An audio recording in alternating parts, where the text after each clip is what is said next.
warahmatullahi wabarakatuh. Selamat pagi, salam sejahtera untuk Anda semuanya. Salam sehat untuk Anda semuanya. Hari ini kita membahas mengenai budaya organisasi. Apapun argumentasinya, tujuan bisnis itu meskipun klise, sejatinya adalah untuk mendapatkan laba yang sebesar-besarnya dengan biaya yang seefisien mungkin. Bagaimana perusahaan itu mendapatkan laba sebesar-besarnya dengan biaya yang seefisien mungkin. Agar tujuan tercapai, perlu dikelola profesional dengan meningkatkan reputasi, eksistensi, dan citra dari organisasi. Selain itu, juga perlu menciptakan iklim organisasi yang kondusif, tapi iklim organisasi dapat dipengaruhi oleh budaya organisasi yang mereka kelola. Itu. Jadi kenapa budaya organisasi harus ada di dalam organisasi, harus diciptakan kemudian dilestarikan karena hal-hal yang tersebut tadi. Kita akan bahas mengenai pengertian dari budaya organisasi. Budaya organisasi itu adalah sebuah karakteristik yang dijunjung tinggi oleh organisasi dan menjadi panutan organisasi sebagai pembeda antara satu organisasi dengan organisasi lain. Jadi, yang namanya budaya organisasi itu sebuah karakteristik yang dijunjung tinggi yang menjadi pembeda antara satu organisasi dengan organisasi yang lain. Budaya organisasi juga diartikan sebagai nilai-nilai dan norma perilaku yang diterima dan dipahami secara bersama oleh anggota organisasi sebagai dasar dalam aturan perilaku yang terdapat dalam organisasi tersebut. Jadi bahwa yang namanya budaya organisasi itu menjadi dasar dalam aturan perilaku yang terdapat dalam organisasi. Jika budaya organisasi yang ada itu kuat, hal ini akan mempengaruhi perilaku dan kinerja anggotanya, yang kalau mempengaruhi kinerja anggotanya akan meningkatkan keberhasilan dari organisasi. Kita lihat 7 dari karakteristik budaya organisasi. Saya ambil menurut Robin. Yang pertama adalah inovasi dan pengambilan resiko. Sejauh mana karyawan didorong untuk kreatif dan inovatif dan berani mengambil resiko. Yang kedua adalah perhatian kerincian. Sejauh mana karyawan diharapkan menjalankan presisi, analisis, dan perhatian pada hal-hal yang kecil. Kemudian yang ketiga adalah orientasi hasil. Sejauh mana manajemen berfokus lebih pada hasil ketimbang pada teknik dan proses yang digunakan untuk mencapai hasil tersebut. Yang keempat adalah orientasi orang. Sejauh mana keputusan-keputusan manajemen mempertimbangkan efek dari hasil tersebut atas orang yang ada di dalam organisasi. Kelima, orientasi tim. Apa itu orientasi tim? Orientasi tim itu adalah sejauh mana kegiatan-kegiatan kerja dalam organisasi ditujukan pada tim, bukan pada individu. Yang keenam adalah keagresifan. Keagresifan itu adalah sejauh mana orang bersikap agresif dan kompetitif dibanding mereka santai. Kemudian yang ketujuh adalah stabilitas. Stabilitas itu sejauh mana kegiatan organisasi menekankan dipertahankannya status quo dalam perbandingan dengan pertumbuhan. Oke, ada ada 7 karakteristik dalam budaya organisasi. Oke. Kemudian kita lanjut ke sini, apa sih fungsi budaya organisasi? Kenapa harus ada di dalam organisasi? Fungsi yang pertama sebagai pembeda, ini membedakan antara satu organisasi dengan organisasi yang lain.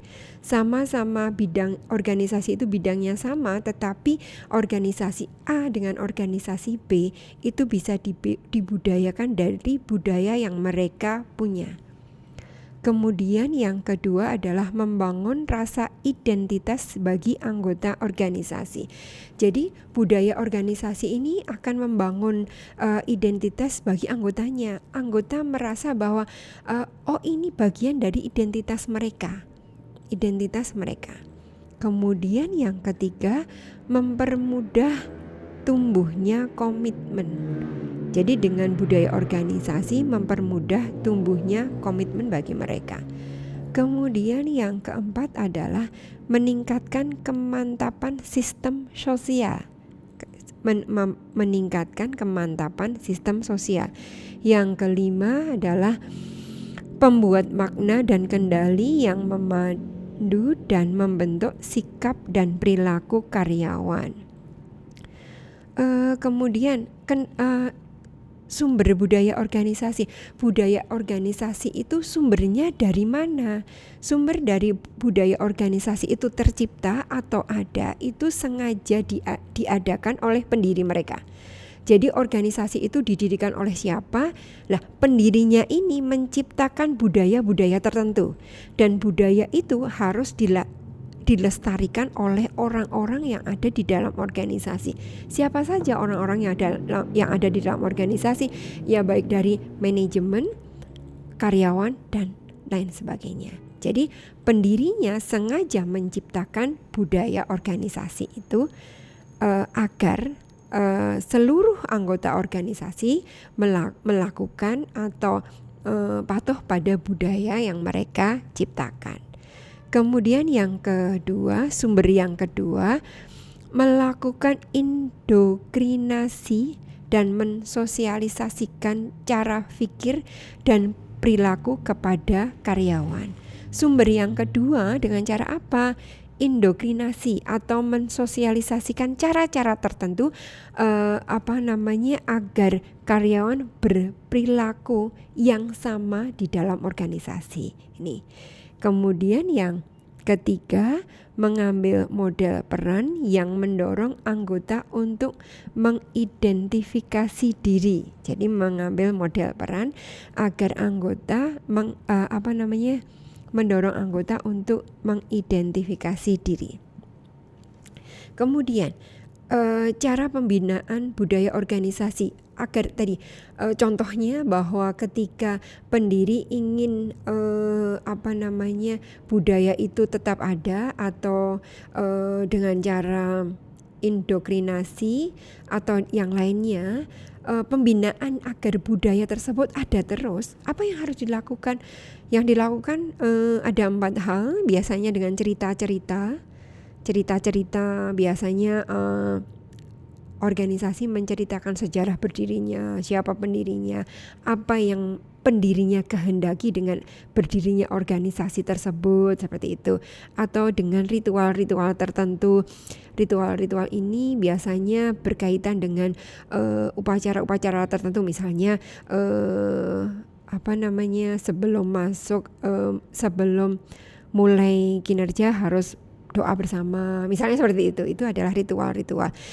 Yang ketiga dengan lambang atau simbol, lambang-lambang atau simbol. Yang keempat menggunakan bahasa. Contoh-contoh budaya organisasi ini adalah kerapian administrasi, pembagian wewenang yang jelas, kedisiplinan, dan inovasi.